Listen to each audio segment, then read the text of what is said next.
आज हा दिवस आपल्या सर्वांना दाखवलेला आहे.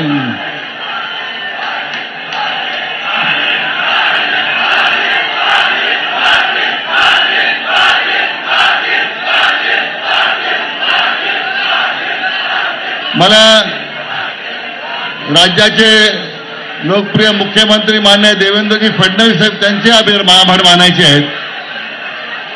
आपल्या राज्याचे दोन्ही उपमुख्यमंत्री माननीय एकनाथराव शिंदे साहेब आणि माननीय अजितदादा पवार साहेब त्यांचे या ठिकाणी आभार मानायचे आहेत.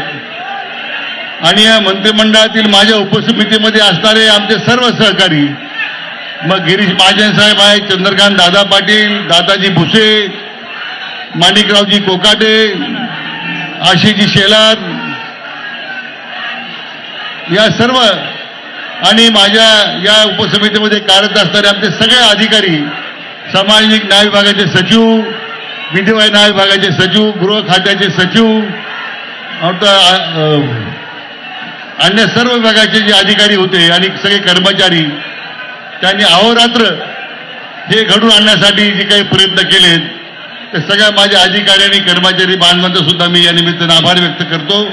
माझ्या मंत्रिमंडळातील सर्व सहकाऱ्यांचा आभार मानतो की हा निर्णय करताना अतिशय एक दिलानं, एक मतानं हा निर्णय त्यांनी घडून आणला. आणि म्हणून मला वाटतं आजचा आपला दिवस आपल्याला ऐतिहासिक क्षण आपल्याला साजरा करता आला. राज्याचे मुख्यमंत्री माननीय देवेंद्रजी फडणवीस साहेब यांनी विशेष करून या सगळ्या प्रक्रियेमध्ये प्रत्येक दिवशी माझ्याबरोबर चर्चा केली, काय मार्ग निघतो म्हणून त्यांनी मार्गदर्शन केलं.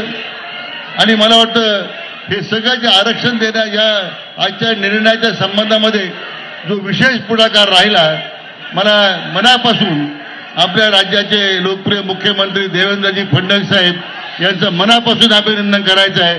टाळ्याच्या गजरात आपण त्यांचं अभिनंदन करावं अशी माझी विनंती आहे. त्यांना सहकार्य करणारे आमचे लोकप्रिय उपमुख्यमंत्री एकनाथराव शिंदे साहेब आणि लोकप्रिय उपमुख्यमंत्री अजितदादा साहेब पवार साहेब यांचं आपण टाळ्याच्या गजरात अभिनंदन करावं अशी माझी आपल्याला विनंती आहे. मी पुन्हा एकदा माननीय जरंगे पाटील साहेबांना मनापासून धन्यवाद देतो. हा जो आपला योद्धा आहे, तर योद्धा म्हणतो मुद्दाम, शेवटी ही लढाई तशी सोपी नाही आहे, सोपी नव्हती. मला वाटतं एक असा योद्धा आपल्याला मिळाला, समाजाला मिळाला, त्यातून समाजाचं जे परिवर्तन आहे ते झाल्याशिवाय राहणार नाही अशा प्रकारचा विश्वास या निमित्तानं मी व्यक्त करतो. आणि जरंगे पाटील साहेबांना मी आपल्या सगळ्यांच्या वतीने आश्वासित करू इच्छितो की आमच्या महायुती सरकारनं, आमच्या राज्य सरकारनं जे जे आश्वासन आपल्याला या GRच्या रूपानं दिलेलं आहे ते सगळे आश्वासन निश्चितपणे आम्ही पूर्ण करून दाखवू अशा प्रकारची खात्री पाटील साहेब मी आपल्याला देतो. मनापासून आपलं अभिनंदन करतो. माझी सगळ्या मराठी बांधवांना विनंती आहे जे राज्याच्या कानाकोपऱ्यातून या ठिकाणी आलेले आहेत, आपण अतिशय शांतप्रिय आहात, शांततेच्या मार्गाने आपण परत घरी जायचं आहे. कुठं अनुचित प्रकार घडणार नाही याची आपण काळजी घ्यायची आहे.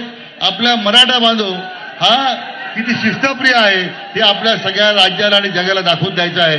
तुमच्या सगळ्यांच्या असीम प्रयत्नातून, त्यागातून आज हे मिळालेलं जे यश आहे, माननीय जरंगे पाटलांच्या नेतृत्वाला मिळालेलं जे यश आहे, ते यश हे आपल्या सगळ्यांना अधोरेखित करायचं आहे. मी मनापासून पुन्हा एकदा जरंगे पाटील साहेबांचं आणि आपल्या सगळ्या तमाम मराठी बांधवांचं मनापासून अभिनंदन करतो, आभार मानतो आणि मनापासून पुन्हा एकदा आपल्या सगळ्यांना जाण्याकरता शुभेच्छा देतो. आणि सगळ्यांना उत्तम आरोग्य, उदंड आयुष्य परमेश्वराने द्यावं. आणि हे आजचा जो निर्णय झाला आहे तो पूर्णतेला जाण्यासाठी परमेश्वरानं आम्हाला इच्छाशक्ती प्रदान करावी अशी विनंती करतो. मनापासून धन्यवाद. आता आपण गणपतीच्या आरतीला आपण सगळे उपस्थित राहावं, उभं राहावं अशी विनंती करतो. मनापासून धन्यवाद. जय हिंद, जय महाराष्ट्र. बांधवांनो, या मीडियाच्या प्रतिनिधींना जे तुम्ही भरभरून प्रेम दिलं, या मीडिया प्रतिनिधींसाठी एकदा जोरदार टाळ्या होऊ द्या.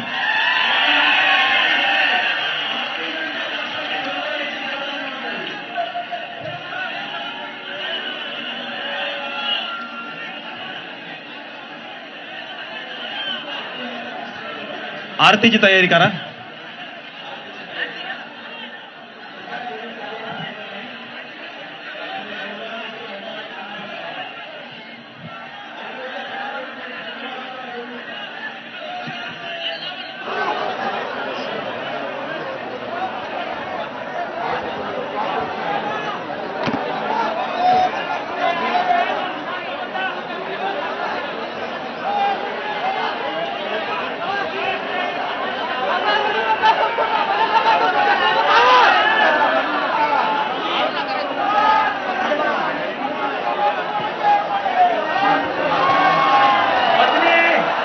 मंत्री पाठीमागं बोलाले, सरपंच बोलाले, पाठीमागं मूर्तीच्या पाठीमागं बोलाले, बोला घ्या.